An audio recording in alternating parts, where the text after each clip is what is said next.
Happy New Year and welcome back to the Engineered Angler. My name's Franco. I'm a professional engineer, a lure designer and lure maker, and an avid fisherman.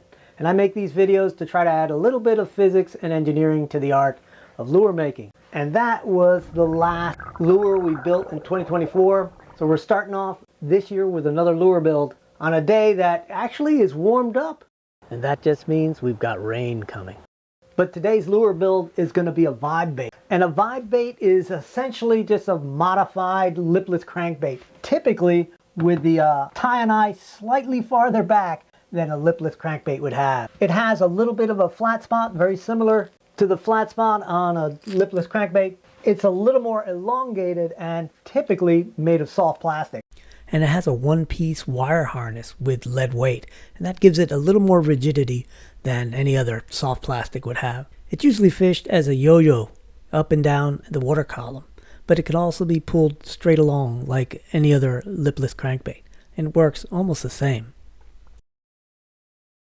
We're not going with soft plastic today. We're going to make it out of something, well, completely different. And we'll get to the materials in a minute. And I gotta thank all you guys for this topic, because I've gotten a ton of questions and a ton of requests to actually make a vibe bait, or at least to explain what makes it vibrate. And we're gonna do both of those today. We're gonna build it and I'm gonna explain to you what makes it work. So the material I'm gonna actually use is this stuff. It's Lexan. It's a 1/2-inch piece left over from a project I had on my sailboat. It's dark tinted, but it's still transparent. But for those of you who are jonesing for a soft plastic build, don't fret too much. I'm gonna go ahead and make this a hybrid. So the Lexan portion will be just forward of that dotted line, leaving this tail section to be soft plastic. And so we'll have some little barbed keepers to keep that soft tail on there. Now, unfortunately, this is all I have. I thought I had a bigger piece, but I don't. So the size of the lure is going to be limited by the size of this. And since this is going to be cut off, that's going to take almost 1/3 of that full length off there. So we should be able to get a pretty good sized lure. So I want the length of the main hard body to be about 3.5 inches, which is somewhere close to 90 millimeters. And from the back of the hard body to about the fork of this little tail, it should be about 1.5 inches. Maybe a little less, maybe 1 3/8 inches. We'll see how it looks, which would be somewhere around 35 millimeters on the smaller side. So the total length is going to be right about 5 inches or 125 millimeters.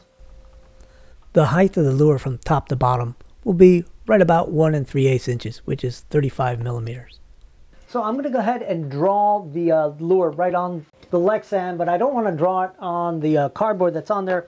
I'm going to put some masking tape on there. That'll give me a nice surface to draw on, and I'll draw in white to make it really pop. Now you guys might have noticed that I'm still sporting my holiday beard. I typically mow this thing off right around now, right after the holidays, but I don't know. What do you guys think? Should I keep it? At least until it gets hot. What do you guys think? While I draw the lure, why don't you go ahead and go to the comments and let me know what you think. Keep the beard or get rid of it.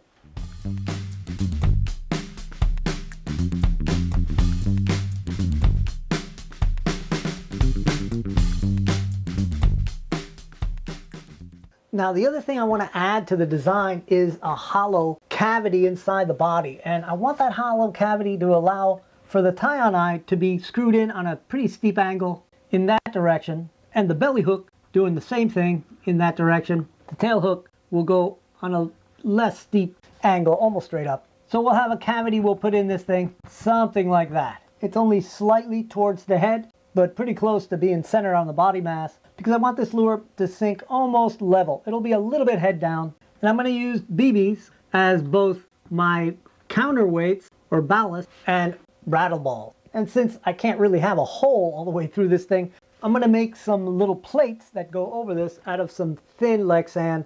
This is black Lexan, but I might go with clear Lexan. We'll play around and see how that looks. All right, we're ready to cut this thing out.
Now with the cavity cut out, I can take this Dremel tool and try to get a shape close to what I drew on the dry erase board.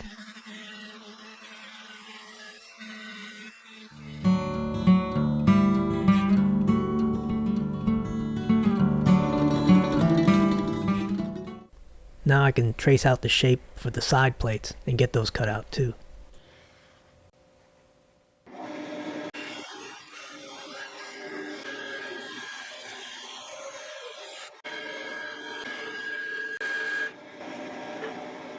All right, let's talk about what puts the vibration in the vibe bait. And if you look right here, this rough little drawing here is of the cross section of this lure looking straight at it from the nose in. So that little rectangle there is the tie-in eye, and the little rectangle down here is the belly hook eye. So unlike most lures that get pulled sort of almost straight forward from some location close to the very peak, this thing is getting pulled from here. So water flow is sort of in that direction, straight down, or nearly straight down, slight angle on it. So it's flowing down and around the body this way. And this blunt top creates an area of high pressure right here where flow is really needing to go around and make a big turn around. Unlike if it were a pointed top, it would flow around that top a lot more smoothly. So here it initially wants to start to separate from what's called laminar flow, or flow along the skin of the actual body.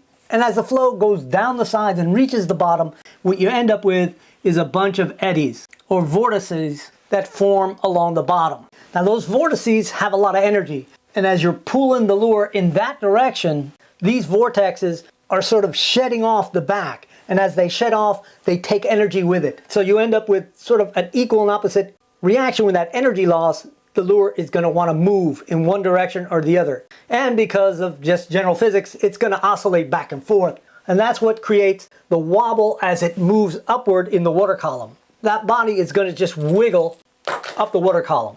Now, when you let it drop, the same thing is true. And that's why the lure is going to be very close to symmetric through a line down the middle of this lure. So the bottom is about as blunt as the top. Now I'll likely narrow the top just a little more than the bottom because most of the vibe I want is on the pull as it's moving upward in the column, and I want this to be the bluntest part, creating the most vortex. But it's probably going to look a lot like that drawing actually, where it's going to be a little thicker here and a little thinner around in here. And hopefully we'll get a vibe on the pull and still get a vibe on the drop. All right, let me show you what I've done so far. I've taken the little sides, the solid black sides, and I've adhered them to the main core. But I haven't glued them on permanently. I just put a little bit of temporary sticky tape. So the next step is to actually shape this into the contours that I want. That sort of semi-blunt top and semi-blunt bottom, and of course narrowing forward and narrowing to the tail as well. But we're still going to leave a nice flat spot here because we are going to have our fluke tail prosthesis there on the end. But first we got to get it shaped so that we can get it weighed so we can find out what the volume is. So off to the belt sander. And the temperature has dropped and it's still freezing in the main shop. So hopefully I'll warm up as I'm doing this. Hopefully I can do this slowly enough so it doesn't start to sort of melt the plastic. But I've done it before and it works pretty well. But I have to say this one thing. Everything I'm doing is experimental. I don't do a sort of a rehearsal build for the video. I just come up with an idea and start building. And if it goes sideways on me, then you get to watch and you get to see how I fix it, if I can fix it. So let's keep going.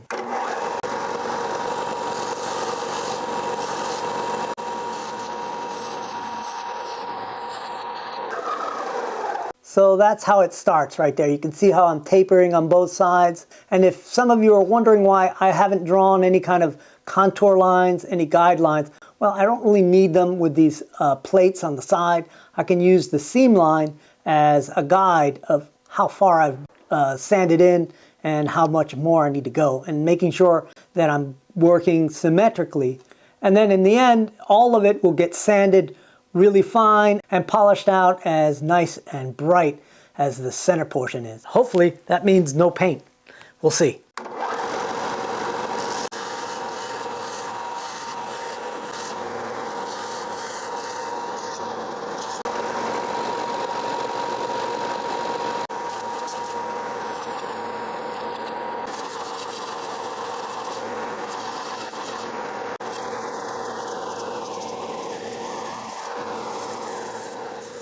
So what I'm working on right now is symmetry and getting most of the big scratches out. So there's our shape, and you can see I made sure I have a nice flat spot on the top. And looking at the tail, you can see that there's pretty good symmetry right there. Still a little bit off, but pretty doggone close. And then looking at how the side plates sort of end at the front and the back, you can actually eyeball symmetry pretty well that way too. I still have to do a little more work on getting a little more symmetry, and then when we're done with that, I'll be able to weigh it and then do a quick calculation of how much weight I can put in it.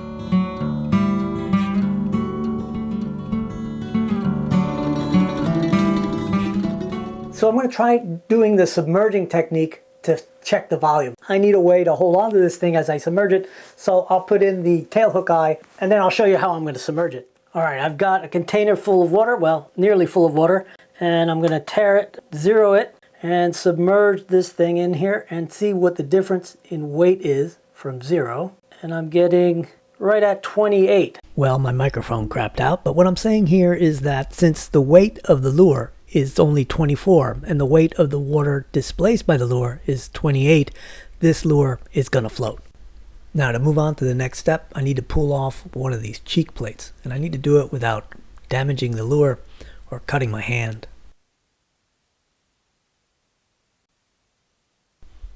There you go, success. Now I can work out how many BBs I can put in it. Now my target weight is 25% over the weight we got from the submersion test, which was 28. And I want to go 25% over that, so that would be 35. Now, I'm doing that with some big BBs, and now I'll add some small ones to fill in the last few grams to get 35. We got 35.1. Now those of you who watch it closely know that typically I'll include the weight of all the hardware and the hooks and the split rings and everything in the initial weight, so I know how much to add. But since I'm really shooting for a very fast sinking lure, I don't really care, because those will only add additional weight. My concern was making sure I could get the amount of weight I wanted into this little cavity without absolutely filling it. So I still have a little bit of open volume in here for a little bit of buoyancy near the top of the lure. Time to drill in the holes for the hook hangers.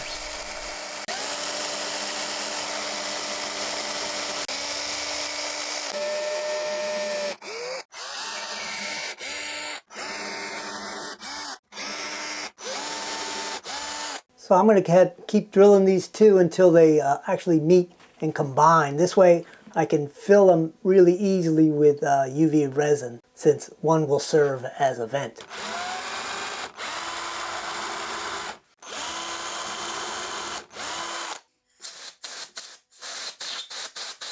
So now I'm going to go ahead and make the twist eyes out of this stainless steel leader wire. This is a 195-pound test wire, 0.73 millimeters or 0.029 inches. All right, so I'll take about a 5-inch piece and put a bend in it to create an eye. And then I'll use my safety wire twister, lock it in there, and with a drill bit in the vise to form the eye, I just start the twist. And I like to do it so it's sort of helical and not like a barrel twist. This way it's more like screw thread. And I'll do 3 of these.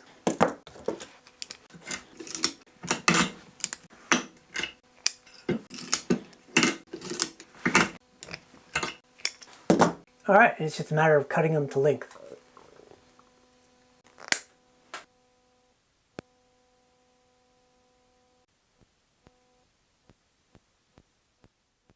Now it's time to squirt in the UV epoxy, and having the two holes connected creates a vent and makes it easy to get this stuff squirted in. And all we got to do then is just twist in the eyes, trying not to displace too much of the glue. Get them both in there. I like to turn it with the thread so that it actually carries the glue in with it. And then I just apply a little UV light and it'll cure in just a few seconds. And it should set pretty well there. And if you're hearing a difference in the way this sounds, it's because my microphone crapped out on me. I've got a new one on order, but it'll be a couple of days. You'll have to put up with less than quality sound. So I'm going to give this a little time to set, and then we'll get ready to glue on the little cheek plates. So before gluing it, I went ahead and scuffed up this surface and this surface. Not too much because I really need the light to go through this surface into the in-between space where the glue is going to be.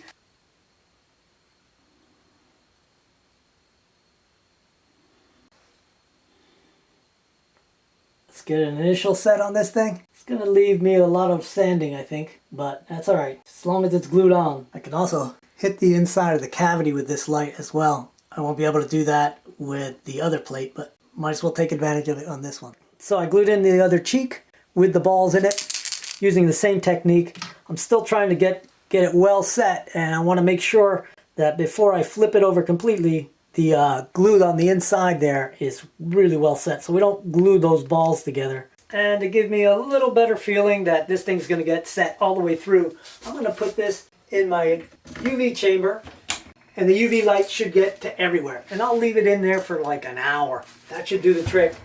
I'll turn the lights on,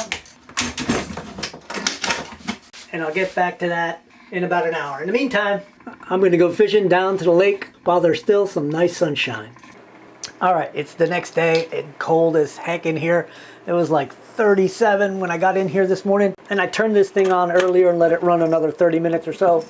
And it's just a matter of getting this thing all sanded really smooth. I'm going to go all the way to probably the 800 grit, and we'll polish it off. And realistically, the lure's really finished because I'm not going to put any paint on it, but maybe we'll find a way to put a little more of a decorative touch to it. You can see I'm sanding down the epoxy squeeze out there, so that gives me a good feeling that this thing is nicely sealed. I'm starting off with 60 grit, believe it or not, but this is worn down enough that it's probably closer to 100 grit. All right, well, that's got it. That was 1,000 grit wet sanding, so we should be ready to go ahead and polish it. Now, if you're going to do this, wait till you have it polished before you put the eyes in. That was a brain fart on my part. I should have known better than that. This polished out a lot quicker and a lot nicer than I really thought it would. And I was trying to limp along with my old microphone, but it just kept cutting out, and I wouldn't know when it did it until I took a look at it and the lights were off.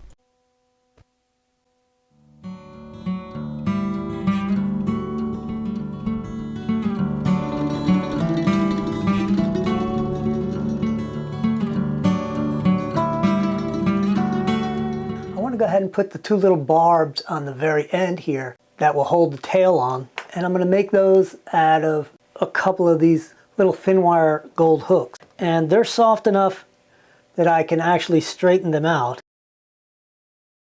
And I'll cut that really sharp tip off this little hook just to be safe. Now I just cut off the straightened portion, and this is what I'll glue into the lure. So now I just need to drill the two holes into the tail, one on the bottom, one on top. And that's what they look like. I just need to glue them in with a little bit of UV resin and then set it with the UV light.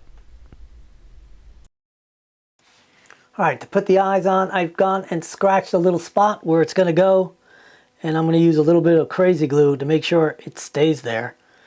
Alright, I changed my mind and I didn't use crazy glue. I ended up using some UV resin because it just seems like the better way to go. Sets up fast, and I'm sure that it's going to hold. Well, we've got the eyes on there, and I'm really liking the clean lines and just that black shininess. I don't think I want to add anything else. I was thinking about putting some little foil fins on it, but I think it's going to take away rather than add to it. So I'm going to leave it just like this. So the next step we need to do is put a tail on it. Now, if we had a couple more days for this video, which I don't, I'd go ahead and carve out a nice tail, make a silicone mold out of it, and pour it out of soft plastic, make a few of them. But I don't have the time, so we have to cheat. So what I did was I made my way to one of my favorite places at the shop and spent about 30 minutes in the aisles looking for a soft plastic lure that had a nice tail to it. The idea is I could cut off that tail, slide it on, and by buying a bag of those soft plastic lures, I got some redundancy in case they fall off or get pulled off. Let me show you what I got. Check this out. This is a power bait, and it's got a really nice tail to it. It might be just a little bit small. I also found some Z-Man, which is what I was hoping to get because the Z-Man stuff is so stretchy. But this seems a little small now that I have it here. But I found this tail, which I think is like the perfect shape and about the right size. And it seemed like the one that would work the best, so I went for it. I got the angle cut, and then I pushed it on the tail of the lure. All right, well, I think that's going to be about as good as it's going to get. Too bad it's white. I think the added contrast in color might actually attract more bites. All right, I'll see you on the water for the water test. But first, one more thing. Let's see how slowly or how fast it actually drops through the water. I put some hooks on it. Let's see how it goes. It really rips down there. But it does fall only slightly head down, which should be just about right. Hopefully, it'll swim as good as it looks.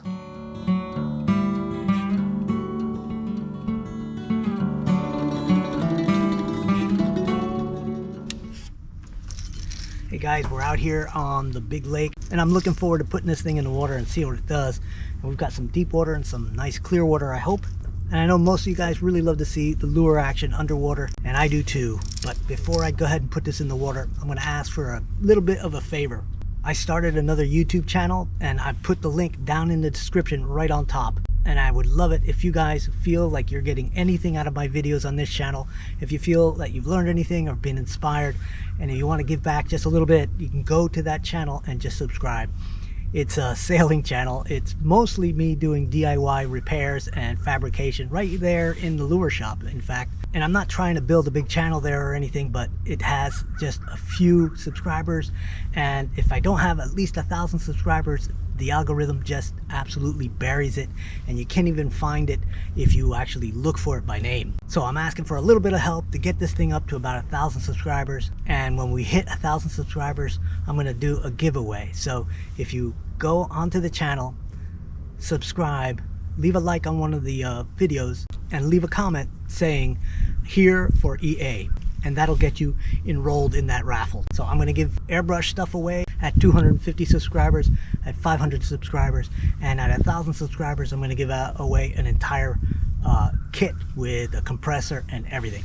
So do me a solid and go down there and click on that link, go over there and subscribe. And if you're not subscribed to this channel, come on, subscribe. All right, let's put this in the water.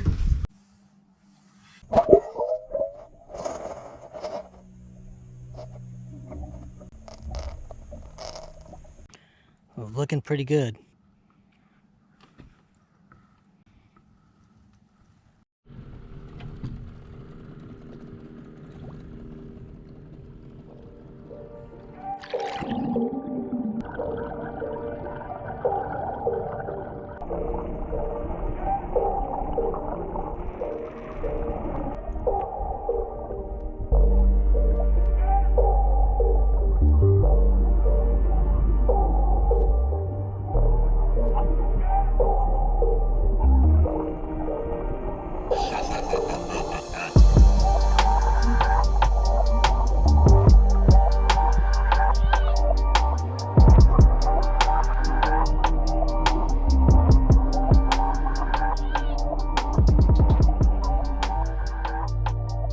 I gotta say, this thing, it's got a really obnoxious rattle.